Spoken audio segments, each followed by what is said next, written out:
Baik pemirsa, sahabat Reksi mendengar, tema kita pada siang hari ini berkaitan dengan potensi bencana yang ada di Kabupaten Tanggamus dengan Dinas BPBD, dengan narasumber Pak Dengan Pak Iwan beserta dengan Mas Budi.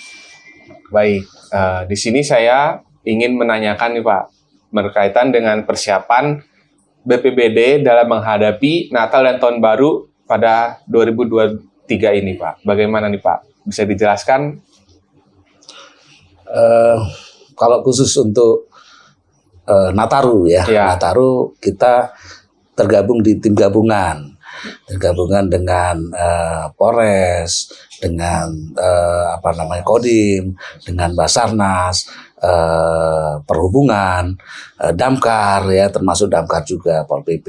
Jadi kita sudah menyiapkan 15 orang personil yang nanti kalau poskonya itu tetap di kantor kita, tetapi nanti kita semacam monitoring lah di tempat-tempat yang biasa untuk berkumpul orang saat Nataru, tempat-tempat wisata ya, keramaian ya Pak ya. Wisata. Nah, kemudian juga ini selain memang momennya juga Nataru, ini ada juga peringatan dini dari BMKG yang perlu kita antisipasi untuk cuaca ekstrim.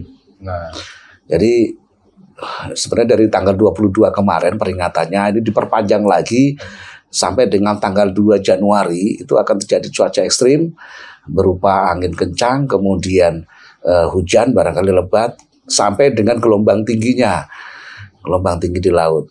Nah, namun untuk wilayah kita sendiri, Kabupaten Kota Agung itu masuk kategori yang potensi bahaya untuk gelombang tingginya itu hanya sedang. Jadi sampai dengan 2,5 meter lah gelombangnya. Itu. Jadi namun demikian tetap perlu kita waspadai karena biasanya kan momen ini juga momen liburan sekolah ini ya. Jadi mungkin orang banyak berwisata gitu di tempat-tempat wisata itu yang disinyalir biasanya terjadi keramaian, kita nanti monitoring tim kita dengan tim gabungan. Nah, untuk teknisnya seperti apa, barangkali Pak Budi nih yang lebih paham biasanya karena yang ke lapangan beliau ini. Lapangan nih Mas Budi ini ya. Bagaimana nih Mas Budi? Terkaitkan tadi BPBD sudah saling koordinasi dengan para aparat yang berkaitan dengan bantuan masyarakat dan juga sudah ada potensi teman tidak gitu menjerumus di kedalaman 2,5 tadi ya Pak ya? Ya 2,5 itu menurut BMKG ya, tapi kan kadang-kadang alam kan tidak bisa diprediksi, kadang-kadang ekstrim sekali di luar prediksi gitu, kadang-kadang seperti itu. Jadi itu yang kadang-kadang membuat kita lebih waspada lagi gitu. Baik, untuk lebih teknis selain personil 15 orang sudah kita standby-kan di kantor. Setiap hari kita selalu mobile di tempat-tempat wisata. Selain personil kita siapkan peralatan 1 unit ekskavator, 4 unit mobil dan 4 unit motor atau roda 2. Selain itu kita tetap monitoring melalui handphone ke beberapa wilayah yang kiranya sering terjadi bencana seperti di Semaka, Kelumbayan Barat, Kelumbayan, Limau, Cukubalak, dan kecamatan lain. Kami akan mobile sampai dengan tanggal 3 Januari 2003 bersama tim gabungan yang sudah disebutkan Pak Iwan tadi, Pak Sekjen. Ada Polres, ada Basarnas, ada kawan-kawan dari TNI, ada pemadam, TNI Polri, dan relawan-relawan, baik itu RAPI ataupun PMI. Demikian. Oh, berarti relawan masyarakat juga dilibatkan ya Pak? Siap. Dalam pemantauan Natal dan Tahun Baru hingga tanggal 3 Januari 2003 ya? Kami sangat terbantu dengan relawan, khususnya kawan-kawan dari RAFI, karena memang kadang-kadang sinyal kita terganggu atau terhambat, mereka kan briefnya selalu kontak dengan kita melalui HT, ini Talpi. Demikian. Kalau untuk kondisi di Tanggamus ini nih Pak, kan kita udah banyak lihat nih di media daerah lain banyak cuaca ekstrim. Nah, bagaimana kalau untuk kondisi di Tanggamus pada saat ini hingga menjelang Natal dan Tahun Baru yang akan datang? Kira-kira bakal lebih dari sekarang, kan kita udah merasakan nih banyak angin kencang, terus banyak berita ada potensi tsunami atau enggak. Nah, itu bagaimana tuh Pak? Ya, jadi kalau cuaca ekstrim itu kan jenis bencana hidrometeorologi sebenarnya. Jadi kaitannya dengan cuaca itu nanti arahnya ke bencana banjir, ya, longsor, kemudian rob ya, terus gelombang tinggi, pasang, sampai dengan abrasi. Sementara kalau gempa bumi dan tsunami itu jenis bencana geologi namanya.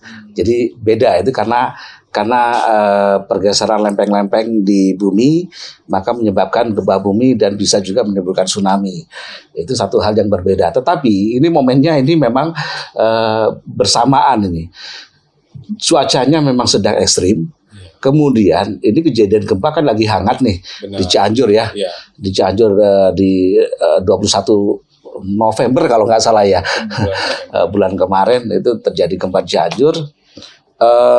Yang ternyata kondisi kita itu tidak jauh berbeda dengan kondisi di Cianjur. Jadi di Cianjur itu kan pusat gempanya itu ada di antara dua sesar Cimandiri dengan sesar Lembang.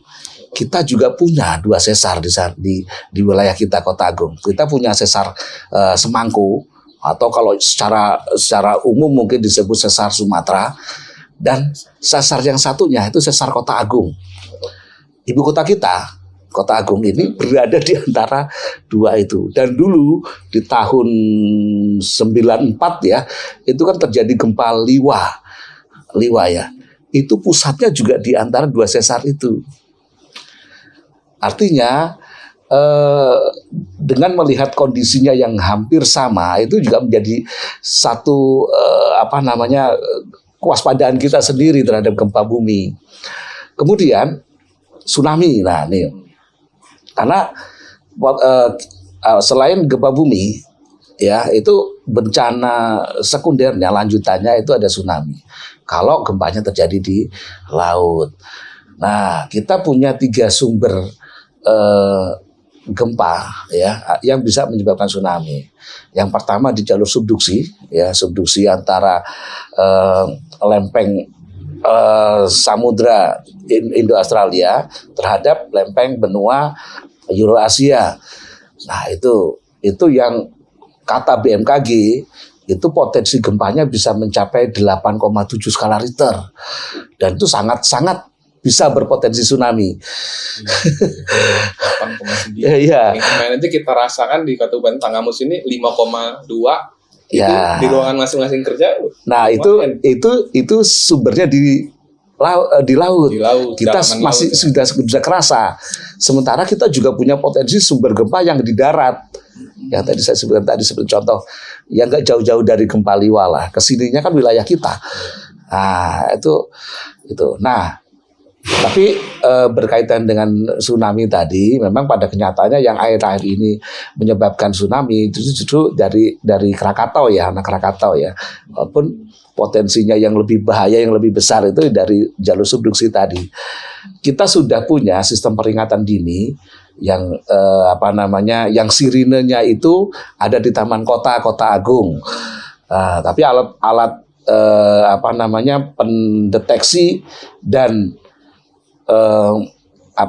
kontrolnya itu ada di kita di sini. Ini di ruang sebelah di sini ada untuk melihat ada gempa. Mungkin di depan ruangan Pak Sekda juga ada ya, itu kan itu sama lah. Tetapi di ruangan Pak Sekda itu tidak ada untuk kontrolnya, hanya untuk melihat. Kalau kita ada untuk kontrolnya, artinya mencet sirennya itu bisa dari kita, tapi bisa juga dari pusat langsung. Dan kemarin di tanggal 26 sirine kita uji coba jam 10 itu alhamdulillah berfungsi dengan baik. Jadi biar masyarakat juga waspadaan sejak sebelum terjadinya bencana gitu Pak ya. Ya.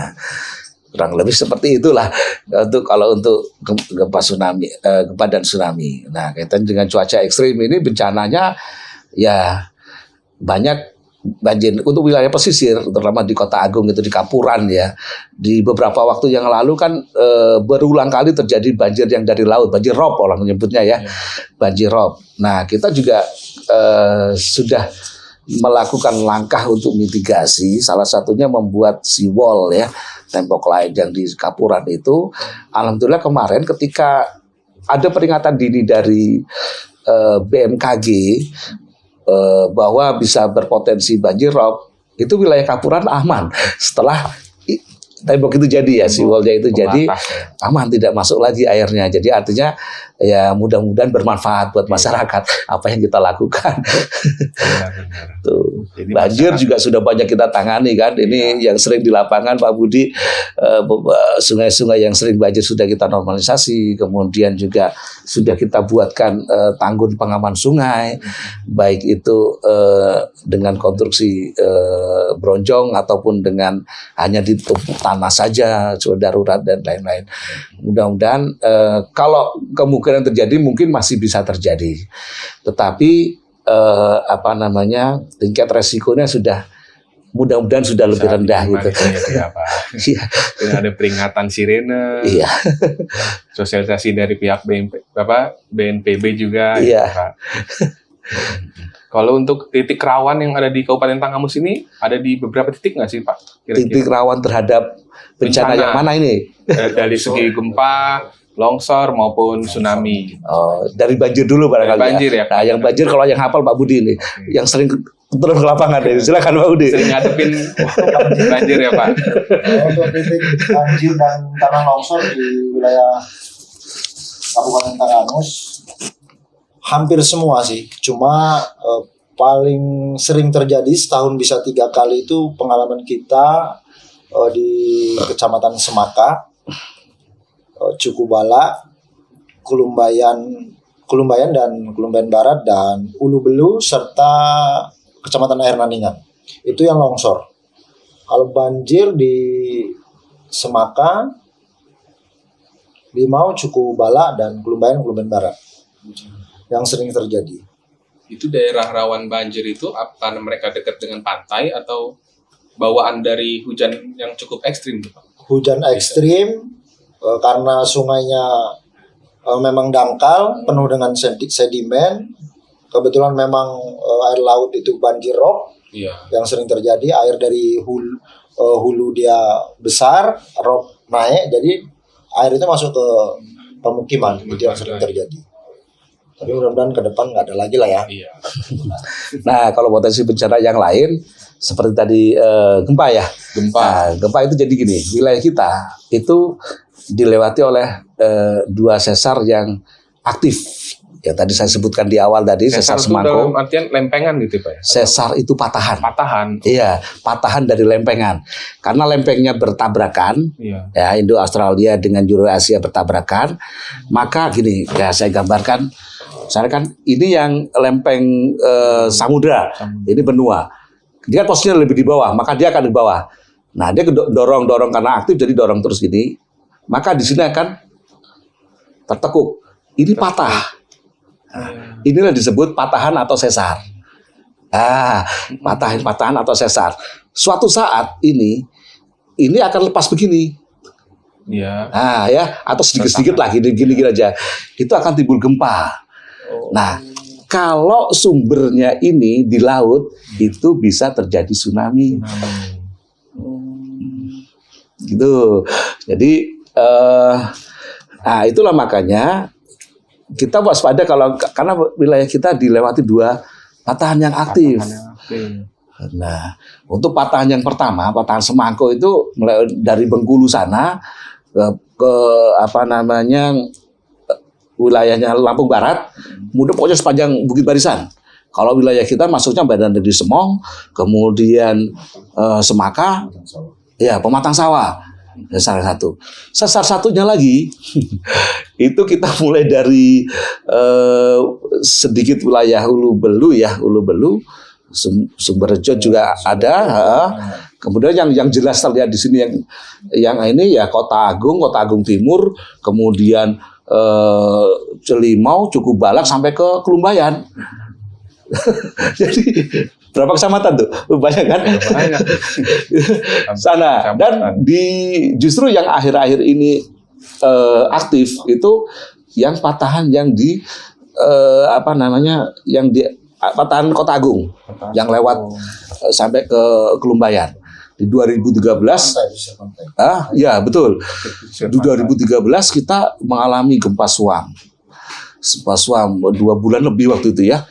Ya kan? Pusat gempanya seputaran Kota Agung Timur dan Limau. Di 2021 juga sama kan, kita mengalami lagi. Artinya apa? Memang desas-desus di situ itu sedang aktif. Itu sebenarnya kita hampir setiap detik kita ini gempa. Cuma skalanya kecil, jadi kita memang nggak kerasa. Tetapi kalau di monitor kita selalu muncul, boleh nanti kalau mau di ini. Kalau ada peringatan gitu Pak ya. Selalu muncul dia, selalu muncul. Sebenarnya ada setiap hari lah ya. Setiap hari ada gempa gitu. Cuma memang skalanya dia rendah. Ya biasanya yang dirasakan itu di atas 4 skala Richter. Atas 4 skala itu. Nah itu. Dan akhir-akhir ini yang sering terjadi seputaran yang sesar yang nomor 2 ini justru yang melewati wilayah tadi sampai ke Kelumbayan. Itu. Nah kemarin kita untuk atas langkah antisipasi barangkali ya. Salah satunya di beberapa waktu lalu kita pasang juga himbauan dan jalur evakuasi ya, rambu evakuasi itu di wilayah Limau, Ketapang tepatnya ya. Kemudian juga sosialisasi di sekolah di sana sampai dengan simulasi kita lakukan itu. Perlu ya berapa hari lalu lah. Lumayan tuh Pak antusias masyarakat ya Pak. Betul. Ngadirin sosialisasi ya. Betul. Kalau untuk wilayah Kota Agung sendiri, Kota Agung Timur itu sudah lama kita pasang untuk jalur evakuasi tsunami-nya. Tapi barangkali kadang-kadang ini juga masyarakat juga kadang-kadang suka iseng sih. Jadi yang untuk mainan anak-anak sehingga rambunya yang harusnya mengarah ke sana diputer, arahnya kok malah ke laut gitu. Jadi kadang-kadang seperti itu kondisinya. Ada juga yang dipakai untuk tiang jemuran, ada.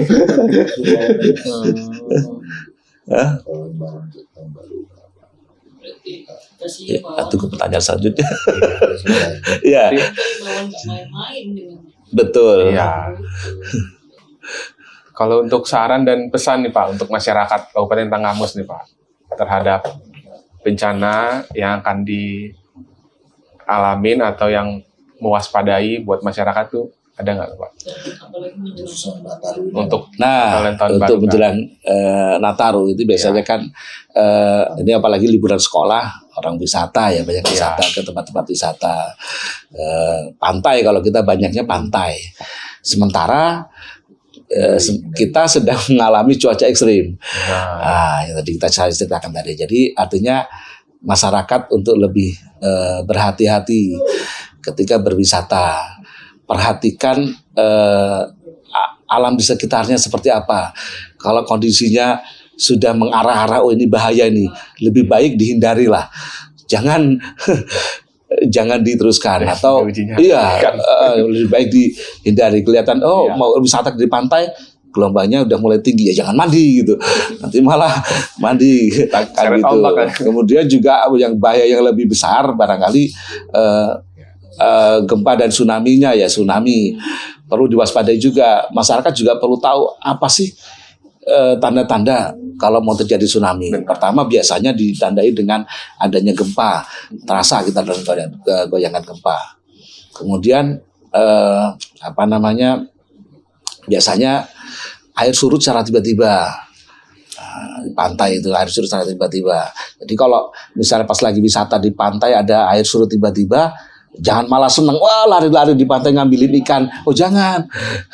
Lebih baik, itu kita curiga bahwa itu akan terjadi tsunami. Kita segera menjauhi pantai, cari tempat yang lebih tinggi.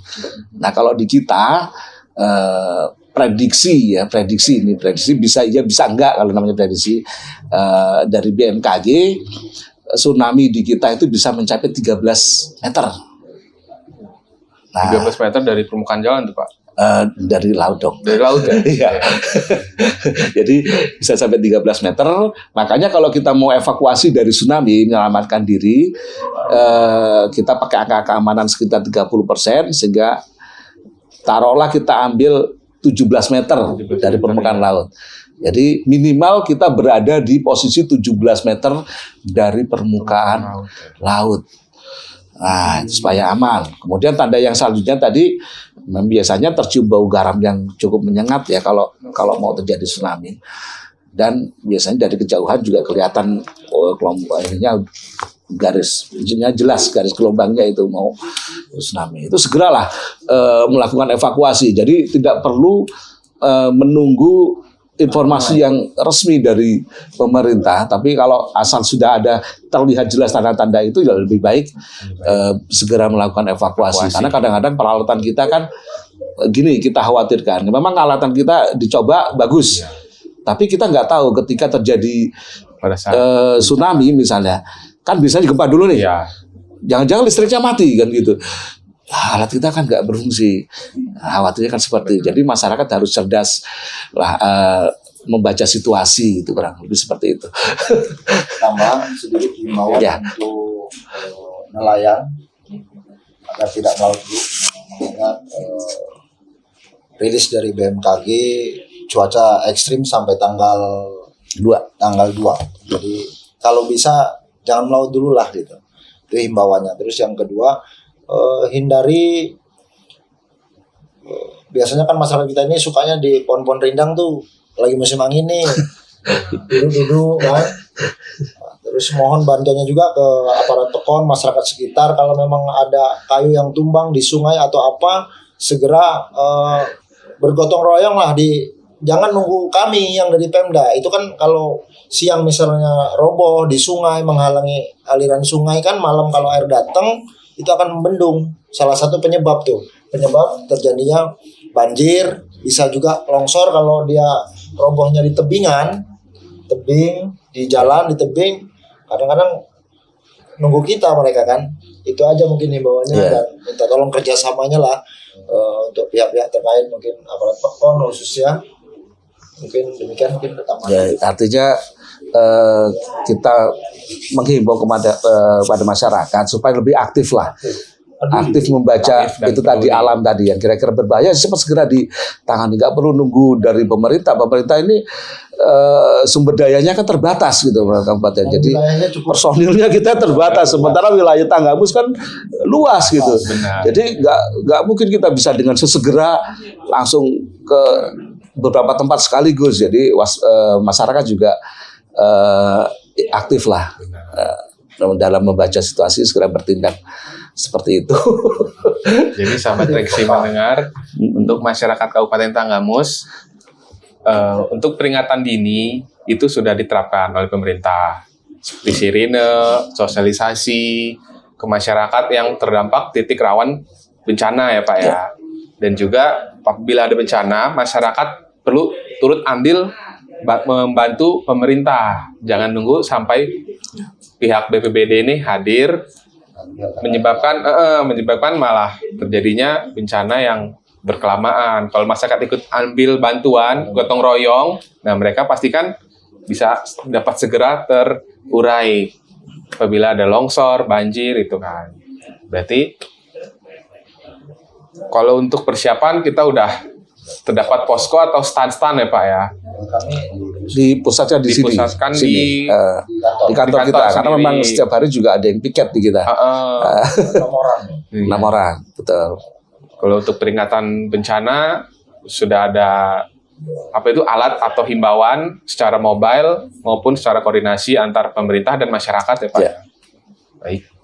Sahabat Reksi mendengar, pada episode kali ini demikian. Terima kasih banyak nih Pak Iwan dan Mas Budi atas waktu dan kesempatannya. Demikian, wassalamualaikum warahmatullahi wabarakatuh. Waalaikumsalam warahmatullahi wabarakatuh. Baik, sahabat Reksi mendengar, di depan kita ini sudah ada alat pendeteksi bencana gempa bumi ya Pak ya, yang ada di Kabupaten Tanggamus. Bisa dilihat per jam, per menit, dan juga per kejadian ya Pak ya. Bisa dijelaskan nih Pak, ataukah ada bunyi atau ada getaran apabila ada terjadinya gempa dari alat ini gitu Pak? Ya. Jadi saya perkenalkan dulu namanya dulu ya. Boleh. Ini namanya INA TEWS atau Indonesia Tsunami Early Warning System. Oke. Jadi sebenarnya ini untuk mengetahui kalau misalnya terjadi gempa, sesaat kemudian alat ini akan memberikan peringatan telah terjadi gempa bumi. Nah, di mana gitu ya. Nah, kemudian di infonya juga muncul di sini. Tanya, oh di sini. Nah, yang terakhir di sini. Titik-titik bintangnya nih ya, Pak. bintang ini. Ini keterangannya di sini. Nah, ini yang sebelumnya lagi munculnya di sana. Ini yang terkininya ini yang sebelumnya. Nah, jadi ini. Nah, kemudian kalau dia berpotensi tsunami, dia akan ada peringatannya di sini. Berpotensi tsunami. Mengeluarkan suara atau Ada suaranya juga. Oke. Ada yang seperti orang ngomongnya juga, tapi by system ya. By system. Nah, itu berpotensi tsunami. Nah, kemudian dari sini kita langsung aktifkan biasanya alat sirine kita kalau memang itu ada di wilayah sekitar sini. Berarti kan kena. Tapi kalau di jauh-jauh sini ya kita nggak hidupkan sirine kita. Kan gitu. Benar. Kalau kira-kira wilayah Tanggamus itu terdampak, maka sirine kita yang di Taman Kota itu kita aktifkan. Seperti itu. Tapi jangan masyarakat juga jangan salah ini ya, kaprah ya. Jadi alat ini bukan untuk mendeteksi kapan terjadi gempa, bukan. Tetapi sesaat setelah gempa dia akan memberikan informasi. Jadi kalau ada misalnya berita melalui medsos, nanti malam akan terjadi gempa dengan skala kekuatan 9 skala Richter, itu udah jelas bohong, itu hoax itu. Ya, jangan dipercaya ya. Berarti setelah kejadian dulu baru dirilis informasinya. Ya, baru dirilis.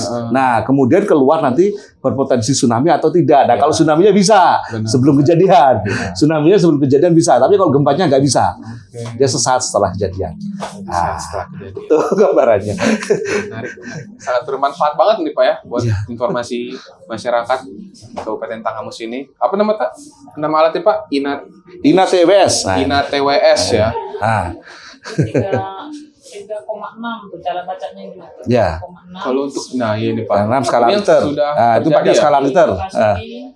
Halmahera. Halmahera. Oke. 0,63 Lintang Selatan. Itu. Ini titik ya Pak ya. Maluku Utara, Halmahera ya Pak ya. Yang terjadi paling terakhir. 9 jam yang lalu. Ini titik-titik merah ini Ya, potensi atau ini berdasarkan kedalamannya. kedalaman? Jadi kalau merah itu, ini ada keterangannya di sini, itu di bawah 50 km, ya itu termasuk gempa dangkal, sampai di bawah 100 juga masih gempa dangkal. Jadi yang warna oranye. Nah, kalau sudah ini yang kuning ini gempa menengah, hijau dan biru itu gempa dalam. Lumayan dalam. Nah, sampai 600 yang tingkat. Tingkat kerawanan yang lebih tinggi yang mana? Yang berbahaya yang dangkal. Yang sangat sangat rawan dangkal. ya. Iya, yang dangkal. Semakin dangkal maka dia akan bisa menimbulkan kerusakan yang semakin parah. Iya. Dangkal merupakan bagi manusia pemukiman yang dangkal. Iya, betul. Pemukiman berarti. Bisa dilihat kan justru yang sering yang dangkal nih. Iya. Nih, yang hijau hanya Lebih beberapa banyak titik. merah. Tanggamus kuning. Tanggamus gimana? Tanggamus. Mana ada tuh kuning tuh, Ah. oranye. Oranye dan kuning. Orange ya, Pak ya. Tapi skalanya barangkali kecil-kecil. Kecil. Dan ini besarnya lingkaran ini itu juga menunjukkan besarnya skala Richternya ya, magnitudenya itu berapa gitu. Semakin besar lingkarannya, berarti magnitudenya semakin besar juga gitu. Udah ininya besar, warnanya merah atau oranye, wah itu sangat berbahaya itu. Benar. Berarti sangat informatif dan sangat bermanfaat bagi masyarakat Tanggamus nih Pak ya. Begitu sahabat Resi mendengar penjelasan dari alat INA TEWS yang ada di BNPB Kabupaten Tanggamus.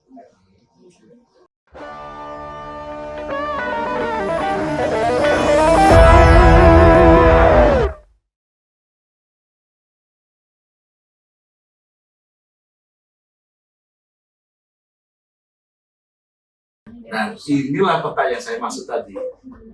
Ini atlas seismik refleksi dangkal Selat Sunda, ini sumbernya. Dibuat di 2019. Ternyata berhubungan. Sesarnya nyambung. Tuh, terlihat jelas kan di sini. Itu yang kita Masuk ini wilayah rawan. dari BMKG, karena wilayah yang dua ini yang di atas dan di bawah itu sering gempa dan segitu, maka terjadi gap di wilayah kita justru setelah sudah ya kita, dan itu perhitungan mereka BMKG itu bisa sampai 8,7 skala Richter. Yang di 5,6 saja Cianjur seperti itu. Ini belum lagi saya cerita jenis goyangannya. Goyangan gempa itu ada yang seperti ini. Nah itu ada yang gini. Ada yang geser. Geser. Nah itu tergantung sini juga. Nah, ini macam-macam gelombangnya sebenarnya. Nah, Yang likuidifikasi itu masuk ke likuifaksi. likuifaksi. Likuifaksi itu sebenarnya gini ya, gempanya biasanya cukup kuat dan cukup dangkal, dan kondisi tanahnya itu memang sudah jenuh biasanya. Nah, jadi kena energi dari luar sedikit saja dia sudah berubah menjadi cair. Artinya terus kita nggak ada ya, masih pada semua ya. Hah? Bagian akhir. Ini salah satu di angka awal ya. Itu kalau kita tadi secara umum walaupun nggak tak jelasin secara rinci, kita goyangannya itu lebih cenderung begini, goyang kanan kiri. Dan itu terhadap bangunan lebih merusak daripada yang turun. Yang juga samping. Yang samping. Yang samping. Itu namanya love wave, gelombang cinta. Nah ini bentuknya. Oh, iyalah gelombang. Jadi karena patahannya maka geser. Nah, likuifaksi tadi ya. Dan Orang nggak mau nanya gitu ya. Ini enggak? nah, likuifaksi syaratnya itu gini. Nah, syaratnya kedalamannya, kemudian air tanahnya cukup rendah, ya kan? Hanya 4. Kemudian goncangan gempanya lebih dari 6 skala. Kita punya potensi 8,7 loh tadi kan? Itu kan lebih dari 1 menit. Nah, ini yang penting nomor 5 ini, peta percepatan gempa buminya itu 0,1 G. Jadi tanah itu punya potensi kecepatan di tanah, itu gelombang seismik. Di wilayah kita itu antara 0,08 sampai 0,3. Sementara di angka 0,1 saja dia sudah bisa terjadi likuifaksi. Percepatan tanah. Nah, kalau ini G ini gravitasi ya. Tapi kalau ada satuan yang lain, gal itu Galileo. Nah, ini di wilayah inilah. Kan tadi kita ada 2 jadi itu kan ada 2 patahan. Wilayah Kota Agung kan yang tengah itu tuh, yang warnanya biru. Itulah yang punya potensi likuifaksi. Ini dia, yang warnanya agak putih. Ini Yang sudah, putih ini? ya ini sudah pernah saya diskusikan dengan Prof. Harno dari Unila, itu profesor biologi, mantan rektor dekan Fakultas Teknik Unila. Dia mengatakan memang punya potensi yang cukup besar, tetapi karena belum pernah ada penelitian secara detail di wilayah kita, maka dia belum bisa mengatakan potensinya itu apakah sedang, tinggi atau rendah gitu. Nah, jelas kita punya potensi itu untuk likuifaksi, tapi tingkatannya yang dia belum bisa ngomong karena belum ada penelitiannya. Kalau ini berarti di sekitaran dekat yang ini ya, ke arah Wonosobo, Sumatera, Ya. itu ya? Ya. Yang putih ini kan? Betul.